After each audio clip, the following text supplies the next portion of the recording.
Vamos então à segunda parte do quarto capítulo. Nós vimos na primeira parte que o Moreira está induzindo a Marina a pensar, a lembrar da Marita, né? Está induzindo ali os sentimentos dela para com a Marita.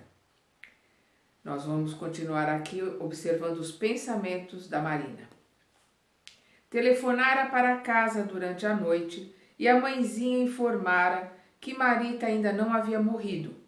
Contudo, o médico esclarecera a ela, Dona Márcia, em ligação confidencial, que a ciência não dispunha de meios para recuperá-la e que o óbito era questão para daí a alguns dias. O facultativo solicitara-lhe atenções especiais para Cláudio, esmagado de angústia. Recomendara-lhe nada dizer ao marido quanto à opinião aberta que expunha parecer que formulava apenas para com ela, ao reconhecê-la mais calma diante do sofrimento. Que ela, na condição de mãe, se premunisse contra emoções muito fortes, a fim de sustentar a família no transe que sobreviria a qualquer momento. Aquelas elucidações no silêncio feriram Moreira nas últimas fibras. O Moreira estava com a esperança, né, de que a Marita fosse se recuperar. Vamos lembrar que do jeito torto dele, ele ama a Marita e ele usa das energias da Marita, ele está recuperando a Marita, ele está, quando ele estava lá, né, ele estava mandando energias para ela, mas ela também, né, troca energias com ele e ele não quer que ela desencarne. Aquelas elucidações no silêncio feriram Moreira nas últimas fibras. As notícias médicas, assim desdobradas, portavam para ele os efeitos de um tiro. Não se resignava à ideia de perder Marita no plano físico. Ela inconscientemente despendia recursos fluídicos que se casavam com os dele, fornecendo-lhe sensações de euforia, robustez. Retirava dela os estimulantes mentais que lhe vigorizavam a masculinidade, tanto quanto se valia habitualmente de Cláudio para viver sobre a terra como qualquer ser humano. Então vamos lembrar que ele vivia enredado no Cláudio e vivia como um encarnado, sim, comendo através do Cláudio, né? Bebendo através do Cláudio, fumando através do Cláudio, tendo todas as emoções através do Cláudio. E esse amor desvairado que ele tem pela Marita, isso lhe dava energias, robustez, vitalidade masculina, né? E ele queria que isso continuasse. Entre a frustração e a inconformidade, designou Marina com o nome chulo e justificou-se diante de mim quanto à determinação de puni-la. Infantilizado, colérico, bradou que nós ambos víamos juntos o regozijo com que cismava no infortúnio da outra, que eu não lhe podia negar a frieza de sentimentos, que a minha palavra apoiasse a dele em momento oportuno, que eu lhe servisse de testemunha. Marina, porém, continuava meditando, aclarando, qual se aditasse espontaneamente impressões marginais ao tema que Moreira lhe propusera. Amava a Gilberto, sim, apenas a ele. Descobriria recursos para desvencilhar-se de Torres, pai, né? Para desvencilhar-se de Torres, pai. Quanto mais corria o tempo, com maior segurança afiançava a si mesma pertencer ao rapaz. Anelava desposá-lo, ser-lhe a mulher em casa e mãe de seus filhos. No entanto, quando o esboço do lar futuro se lhe configurou na imaginação, o meu interlocutor arremeteu-se contra ela e bramiu. Nunca, você nunca será feliz. Você matou sua irmã, assassina, assassina. Então nós vemos ali a ira, né, o Moreira, né, se comportando como criança, voltando a sua raiva ali todo para a Marina. E ela sentindo essa agressão, né, essa agressão verbal e fluídica, né, através do pensamento. Agredida, sem que me fosse permitido protegê-la, porquanto a minha interferência isolada se fazia desaconselhável, a benefício dela mesma, a jovem experimentou-se invadida de estranho mal-estar. Vamos lembrar que o André não poderia defendê-la, porque senão ele perderia a confiança do Moreira, e aí seria pior até para a própria Marina, ela ficaria completamente desprotegida. Então, até para preservá-la, poder protegê-la numa hora que ela precisasse mais, ele se manteve ali quieto para que o Moreira achasse que ele estava compactuando ali das ideias e dos sentimentos dele. Aquelas incriminações percutiam-lhe fundo, qual se alguém lhe varasse o pensamento. Ofegou em desassossego. Começou a refletir acerca de Marita, sob novos aspectos, estabelecendo confrontos. Debalde esgrimia ideias, tentando impugnar o remorso que se lhe infiltrava na consciência. Então ela estava ali começando a sentir remorso. Então ela dava justificativas, mas era à toa. Ela não conseguia afastar o remorso que estava ali se apossando dela. Julgava contraditar-se, gemia em desconforto. Ignorava-se em luta com uma inteligência que se lhe mantinha invisível a pedir-lhe contas do proceder. À medida, porém, que o adversário martelava as censuras às quais aderia por saber-se culpada, passou a perder posição. Enevoava-se-lhe o raciocínio. Mobilizou todas as energias para não desmaiar. Temia a loucura. Moreira estava conseguindo ali apossar-se da mente, do pensamento dela, colocando que ela era assassina e entrando com a culpa e o remorso ali nos pensamentos dela. O contendor desafiara a fortaleza, proclamando-lhe o contendor desafiara a fortaleza, proclamando-lhe as brechas. A fortaleza resistiria, incólume, se fosse inteiriça. Entretanto, as brechas existiam, e por elas o inimigo lançava petardos de maldição e sarcasmo, gerando a demência e invocando a morte. Então essas brechas eram a invigilância, né, o comportamento menos digno da Marina, né, os sentimentos menos dignos que ela mantinha também, isso criava brechas, né, na fortaleza da individualidade dela, fazendo com que o obsessor, através dessas brechas, pudesse minar a sua saúde, minar os seus sentimentos, que era o que ele estava fazendo ali.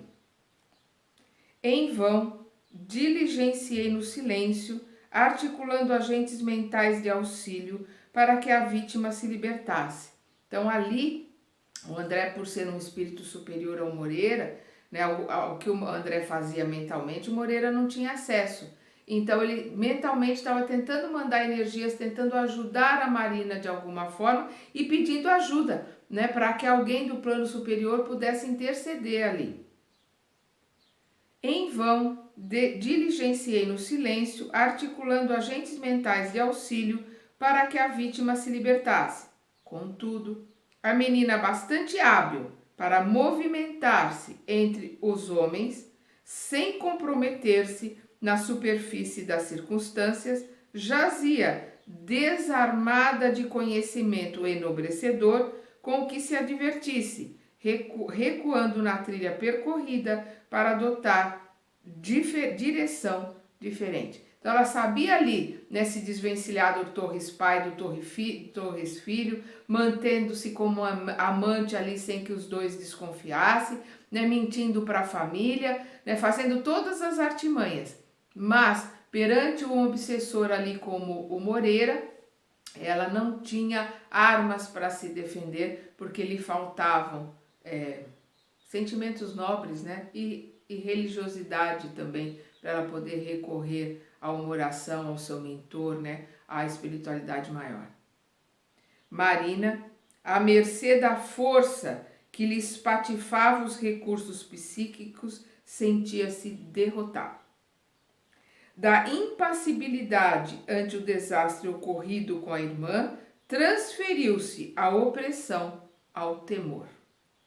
Ao toque do inquisitor, que lhe vasculhava a cabeça, começou a imaginar que Marita, em verdade, não intentaria o suicídio se nela houvesse achado uma companheira honesta e piedosa.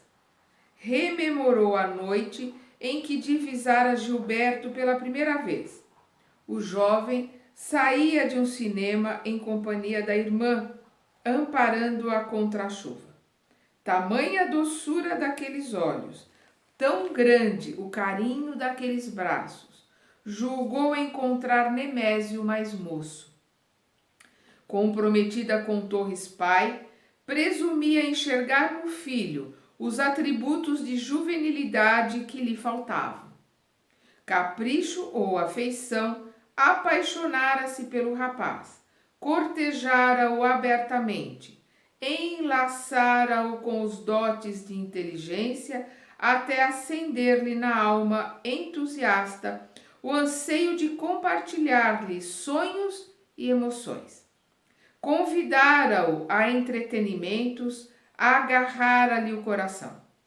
Instalara nele a necessidade dela, tornara-o dependente, escravo.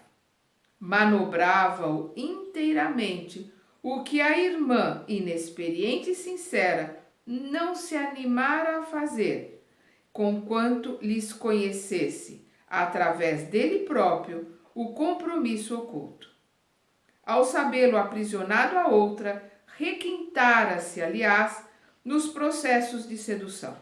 Acariciava-o, impunha-se, manietava-o à maneira da aranha, entretecendo o fio veludoso para cativar o inseto que se dispõe a devorar. Perante o libelo do juiz inesperado, perguntava-se pela tranquilidade própria.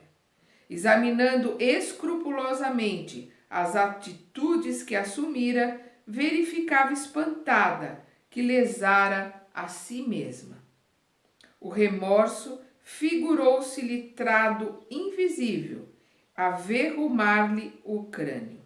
Lágrimas abundantes lhe subiram do peito aos olhos, lembrando jorros de água que a broca somente consegue arrancar ao subsolo, ao tatear lençóis mais fundos.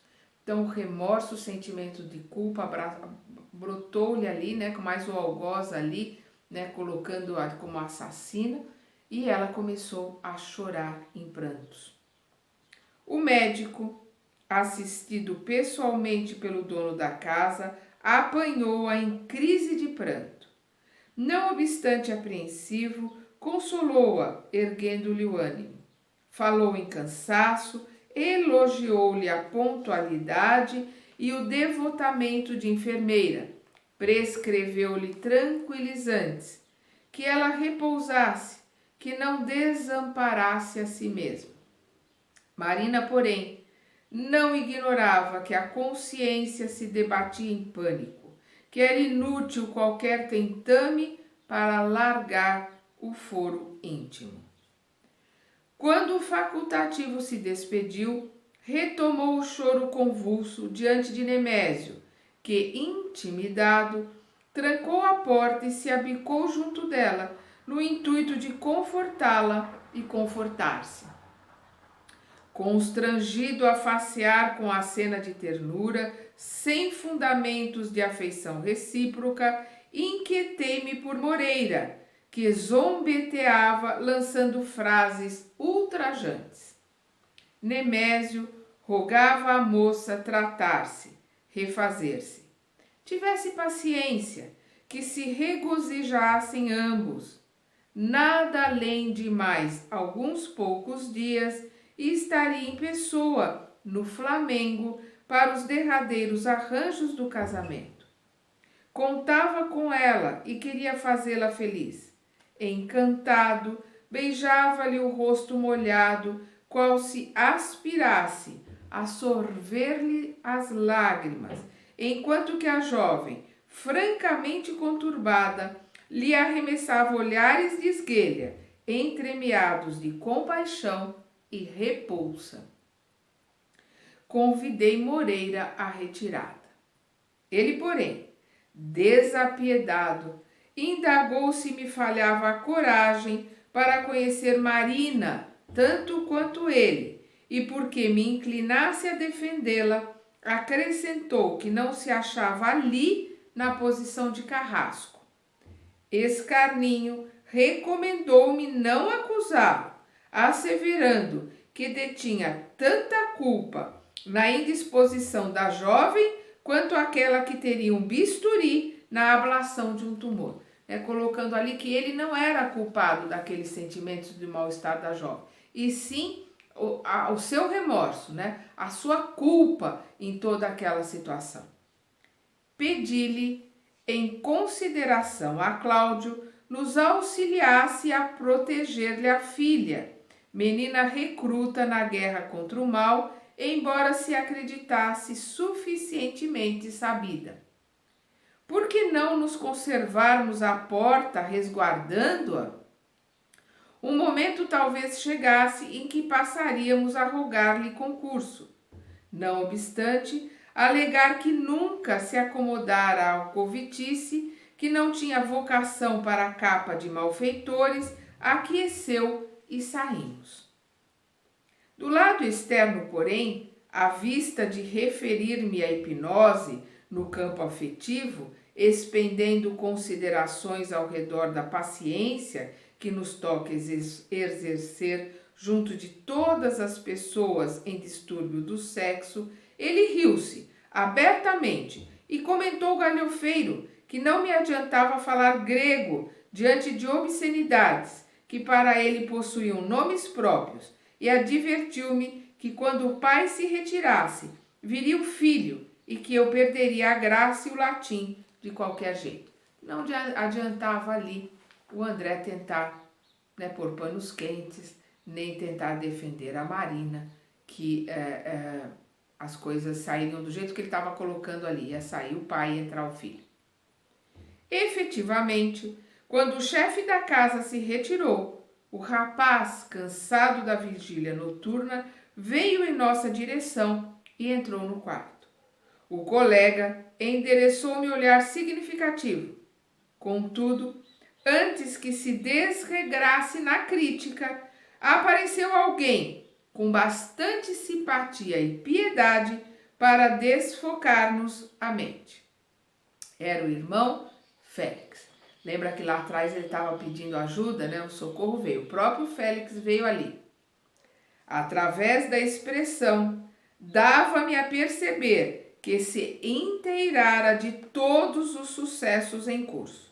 No entanto, abriu os braços para Moreira, a afeição do pai que reencontra um filho. O amigo que volvera ao desequilíbrio sentimental, por sua vez, reconheceu-se invadido por eflúvios regenerativos e recordou, sensibilizado, o primeiro encontro em que o benfeitor lhe solicitara colaboração para Marita e enterneceu-se. Então ali um espírito elevado, envolto em amor verdadeiro, ao chegar ali, mudar a vibração em torno e abraçar amorosamente o Moreira, fez com que ele relembrasse os sentimentos de quando ele conheceu Félix, e o Félix pediu que ele socorresse Marita, que estava morrendo ali no hospital. Félix, sem um gesto que lhes probasse a deserção, apelou para ele com absoluta confiança. Ah, meu amigo, nossa Marita. Então ele não reprovou ali por ele fato dele ter desertado da Marita, não olhou com desaprovação, ele pura e simplesmente, amorosamente chamou o Moreira ali para as suas obrigações. Meu amigo, a Marita precisa de nós, né? É isso que ele está colocando ali para o Moreira. E ante as indagações do interlocutor, que o tratava como de igual para igual, esclareceu que a menina piorara. Dores agudas lhe mortificavam o corpo. Afligia-se, fatigada. Desde o momento em que ele, Moreira, se afastara, tudo indicava que a pobrezinha entrara em regime de carência. A sofredora criança necessitava dele, esperava por ele a fim de aliviar-se. Ante as frases sinceras que o atingiu no fundo, o ex-assessor de Cláudio acudiu incontinente, regressando em nossa companhia para o hospital, onde realmente a moça se estirava em situação lastimável. Vamos lembrar que o André estava dando auxílio ali para Marita, né, mandando energias através do sopro, né, para ela, e ela estava melhorando um pouco, mas a hora que que o Moreira, né, o obsessor do Cláudio, passou a ajudá-la, passou ele a emanar essas energias através do sopro para ela, ela melhorou assim, de uma forma radical, porque as energias do Moreira são energias da terra, né? E por causa do amor que ele tem, de uma forma torta, mas é amor, é um sentimento nobre que ele tem por ela. Isso fez com que as energias dela se renovassem, fizessem toda a diferença, coisa que o André, nenhum outro dos espíritos, por mais nobres que fossem eles, não conseguiriam passar para ela. Por estarem, né, em situações mais, digamos assim, fluídas, em energias mais fluídas, ele estava com energias mais telúricas, mais densas, mais da terra, né? Ante as frases sinceras que o atingiram no fundo, o ex-assessor de Cláudio acudiu incontinente, regressando em nossa companhia para o hospital, onde realmente a moça se estirava em situação lastimável. 4 horas haviam escoado, modificando-nos a tela de serviço. Averiguamos que o pedido de Félix não se alicerçava num artifício piedoso, quer dizer, não era artifício, não era para fazer o Moreira sair dali, era realmente necessidade. A Marita realmente precisava dele. Escorada por Telmo, que lhe insuflava energias, Marita não lhe assimilava a influência com tanta segurança. Vamos lembrar na descrição, quando o Telmo chegou lá no hospital, né, que o André pediu que ele o substituísse ali ajudando a Marita, ele o descreveu como um espírito alto, forte, cheio de energia, mas ele não estava, né, passando as energias da mesma forma, né, e com tanta eficácia como o Moreira conseguia, por causa dele ser um espírito mais denso e por causa do amor que ele tem pela Marita, embora seja um obsessor, né, um obsessor do Cláudio. Sem qualquer propósito de censura, é lícito registrar que faltava entre eles aquela harmonia necessária às crenas das rodas de engrenagem determinada num plano de sustentação. Então, é o que ele está dizendo, não estava censurando o Telmo, mas faltava as crenas. As crenas são aquelas pontas da engrenagem, né? Que uma engrenagem na outra se casam e fazem a roda girar. Então o Telmo, embora fosse um espírito ali de boa vontade, um espírito muito mais elevado que o Moreira, que era um vampiro, um obsessor, faltava para ele aquelas pontas, né, de energia, que é a questão do Cláudio estar ligado à terra, mas principalmente a questão do amor que o Cláudio tem para com ela. Isso fazia toda a diferença ali. Telmo, rico de forças, apoiando-a, lembrava um sapato novo e precioso em pé doente. É um pé doente, precisa de um sapato velho, já moldado, né? Já comido ali, já amaciado. Cedendo o lugar ao recém-chegado que o rendeu, pronto, verificou-se de imediato alguma desopressão. Marita ajustou-se mecanicamente aos cuidados que Moreira lhe oferecia. Ainda assim, a peritonite instalava-se dominante. Então, nós vemos a melhora dela, ela se encaixa ali com as energias do Moreira, ela melhora a olhos vistos ali, mas mesmo assim a peritonite, que né, o pulmão dela estava ressentindo ali numa respiração difícil e ofegante, embora tenha melhorado com as energias do Moreira. Aumentara o mal-estar. A filha de Aracélia gemia sob a atenção atribulada de Cláudio, que a observava azorragado de sofrimento íntimo. Entretanto, agora o ex-vampirizador do Flamengo, que é o Moreira, né, que é o obsessor do Cláudio, agora o ex-vampirizador do Flamengo encontrava enorme diferença. Acicatada pelos padecimentos físicos, Marita não dispunha de facilidades para pensar, senão nas próprias dores, contundida, suarenta, amarfanhada.